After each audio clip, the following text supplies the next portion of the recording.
Hello, everyone. It's Nancy Larson with the K-State Pollution Prevention Institute, here to talk to you about a health crisis of a different type. All we've been hearing over the last year is about the pandemic, right?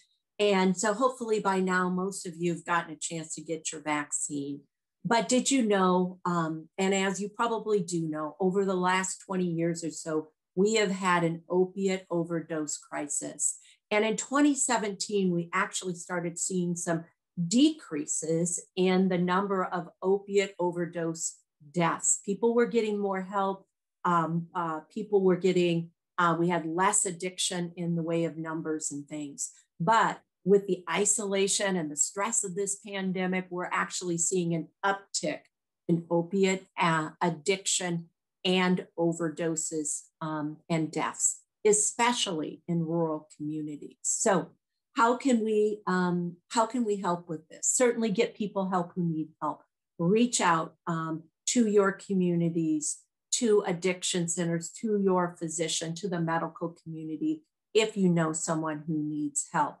But the other thing that we can do is make sure we're not being part of the problem by contributing opiates to those potential or existing addicts.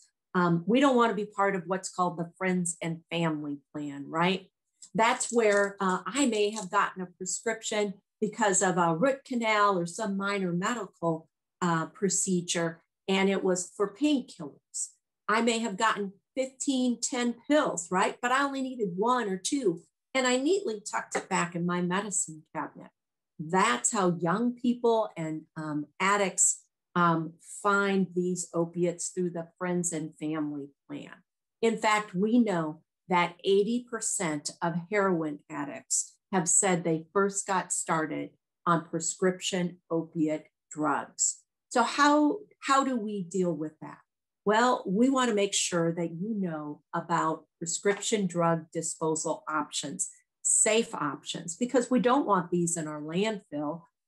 Or we don't want them just tossed into the trash where they would end up in the landfill, or where someone might be able to get a hold of them, or even a pet or animal could be poisoned by them. So we're promoting the National Drug Take-Backs. As you know, we've had these before. And in fact, the last one that we had in September or October, we had 80 sites around the state, and we collected 10,000 pounds of old, expired, or excess prescription medication. So great job, Kansas. But you have another chance on Saturday, April 24th. There will be some 80 locations again around the state, and you'll be able to visit this website here, the Drug Take Back, or you can even just Google it. You can find it through our webpage, and you put in your zip code and you'll be able to find a location. But did you know you can also find year-round locations through that website, through our website?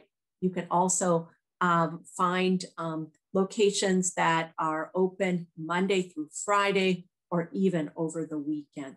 So please take advantage of cleaning out your medicine cabinet, getting rid of those old prescription medications, especially the opiates, and bringing them somewhere for safe disposal.